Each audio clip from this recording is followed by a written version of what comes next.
In the ancient land of Israel, a war of shadows was being fought, not just with swords and armies, but with the unseen hand of God moving through one man, the prophet Elisha. The king of Aram was enraged. Every battle plan he devised against Israel was exposed before it could be executed.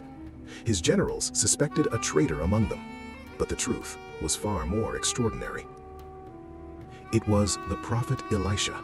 By divine revelation, Elisha was hearing the king's secret war councils and warning the king of Israel, intercepting the enemy's every move before a single soldier could march. When the king of Aram discovered this, his fury turned into a single burning command: find Elisha, capture him, silence him forever. Scouts reported that Elisha was in Dothan, a modest hilltop city. The king did not send a small unit. He sent an entire army, horses, chariots, an overwhelming force, dispatched under cover of night. By morning, the city was completely encircled. The Syrian army had closed every road, every escape. To human eyes, the trap was perfect. There was no way out. When Elisha's servant Gehazi rose early and stepped outside, his heart stopped. Stretching across the hills in every direction, soldiers, horses, war chariots. The city was surrounded. He ran back to Elisha, breathless. "Master," he cried, "what shall we do?" The fear in his voice was the fear of a man who could only see what was in front of him. And what was in front of him was an army built to destroy. But Elisha did not move in panic. He did not rush to the window. He did not reach for a weapon.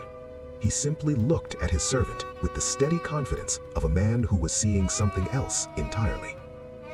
And then came words that would echo through eternity.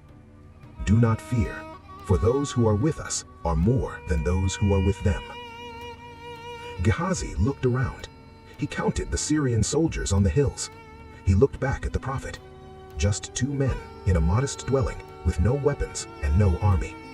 He could not understand. Then Elisha bowed his head and prayed, not for deliverance, not for fire from heaven, but for something far fundamental.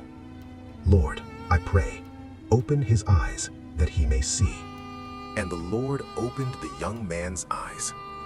What Gehazi saw in that moment shattered everything he thought he knew. The mountain, every slope, every ridge, every hilltop surrounding Dothan was filled with horses and chariots of fire.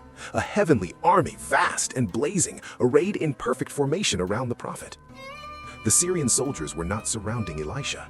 Elisha was surrounded by something far greater, and that heavenly host had been there the entire time. Gehazi simply could not see them. The battle was never in doubt. It was already won. The outcome was already sealed. The only thing that had changed was sight. Then, at Elisha's prayer, the Lord struck the Syrian army with blindness, and Elisha calmly led them away from the city, deep into Samaria, where they were delivered into the hands of the king of Israel. This story is not ultimately about an army, or a siege, or a battle. It is about one moment of illumination, one prayer, one opening of eyes, and everything changed. How many battles do we face that are already won if only our eyes were open to see? How many times is God's provision already surrounding us while we stand paralyzed by what we can see in the natural? In Pastor James' words, "Lack of light is the mother of all lacks." One prayer, "Lord, open my eyes that I may see." That one moment of sight is the gap between where we are and everything God has already prepared.